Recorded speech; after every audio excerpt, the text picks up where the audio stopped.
రేవంత్ రెడ్డి గారి గవర్నమెంట్ రాగానే కాంగ్రెస్ గవర్నమెంట్ రాగానే ఈ దోపిడీ స్టార్ట్ అయింది. ఎప్పుడు స్టార్ట్ అయింది? ఫిబ్రవరి 24 నుంచి స్టార్ట్ అయింది. ఫిబ్రవరి 20 రోజు ఎంక్వైరీ డేటు ఒక 385 కోట్లది టెండర్ పిలిచిండ్రు.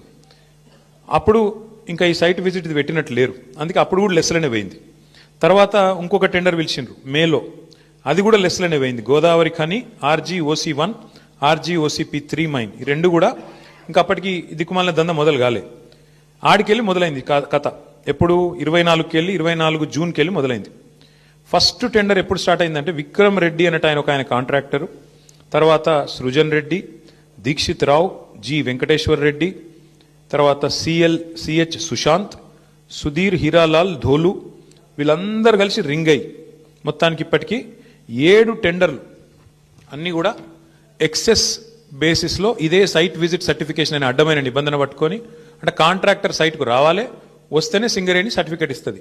తప్పన కాంట్రాక్టర్ నేను బిడ్ వేస్తా అంటే సర్టిఫికేట్ ఇయ్యదు.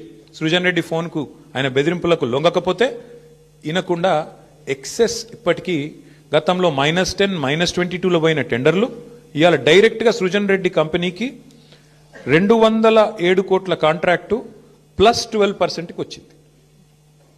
శోధా కన్స్ట్రక్షన్స్ అనే కంపెనీ సృజన్ రెడ్డిది, అలా భార్య పేరు ఉంటుంది అందులో.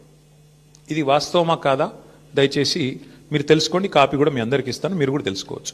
అట్లాగే వీళ్ళందరూ ఇప్పుడు GVR, CH సుశాంత్, దీక్షిత్, ఇదంతా ఒక రింగు ముఠా. ఇది ఈ ముఠాకి నాయకుడు సృజన్ రెడ్డి, రేవంత్ రెడ్డి బావమర్ది, వీళ్ళందరూ కలిసి వేసిన రింగు టెండర్లు. ఇది నిన్న హరీష్ రావు గారు బయట పెట్టిండ్రు. ఏమన్నాడు హరీష్ రావు గారు నిన్న? 9 ఒక్కటే రద్దు చేస్తే సరిపోదు బట్టి గారు, మరి నీకు తెలియకుండా జరుగుతున్నాయి ఇవన్నీ, ఇవి కూడా రద్దు చేస్తావా లేదా అన్నాడు. దాంతోనేంది ప్రభుత్వం లిక్కిపడ్డది. ఓహో మా దొంగతనం బయటపడుతుంది కాబట్టి ఏం చేయాలి? హరీష్ రావుకు నోటీసు, నేను సాయంత్రం నోటీసు, పొద్దున ఎంక్వైరీ. ఇది మొదటిసారి కాదు.